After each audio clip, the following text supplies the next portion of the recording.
கடந்த சில நாட்களாக தங்க விலை தொடர்ந்து அதிகரித்து வருகிறது. 2024ஆம் காலாண்டில் தங்கம் விலை சுமார் 13% உயர்ந்துள்ளது. இந்த நிலையில் தங்கத்தில் முதலீடு செய்வது சிறந்த தேர்வாக இருக்கும் என பொருளாதார வல்லுநர்கள் கூறி வருகின்றனர். 2030ஆம் ஆண்டுக்குள் 10 கிராம் தங்கத்தின் விலை 1,68,000 எட்டும் என்று தெரிவித்துள்ளன. அப்படியானால் 1 கிராம் தங்கத்தின் விலை 16,800 இருக்கும் என கூறப்படுகின்றன. இந்த தகவல்களை கேட்ட பொதுமக்கள் கடும் அதிர்ச்சியில் உறைந்துள்ளனர்.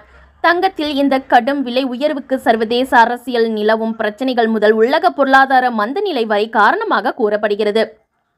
பணவீக்கம், தங்கத்தின் தேவை அதிகரிப்பு, தங்கச் சுரங்க உற்பத்தியின் தேக்கம் என பல்வேறு காரணங்கள் கூறப்படுகின்றன. பங்குச்சந்தை கணிக்க முடியாததாக உள்ளதால் தங்க விலை குறையும் என எதிர்பார்க்க முடியாது. மாறாக தங்கத்தின் விலை உயர்வை சாதனமாக பயன்படுத்தி கொண்டு அவற்றில் முதலீடு செய்வது நல்ல தேர்வாக இருக்கும் என நிபுணர்கள் கூறி வருகின்றனர். அந்த வகையில் இன்னைக்கு தங்கம் மற்றும் வெள்ளி விலையானது சற்று குறைஞ்சிருக்குங்க.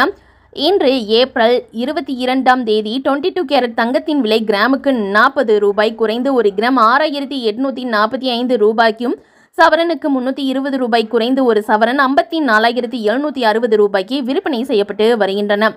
வெள்ளி விலை கிராமுக்கு 1 ரூபாய் குறைந்து 1 கிராம் 89 ரூபாய்க்கும், 1 கிலோ வெள்ளியோட விலை 89,000 ரூபாய்க்கும் விற்பனை பண்ணிக்கிட்டு இருக்காங்க.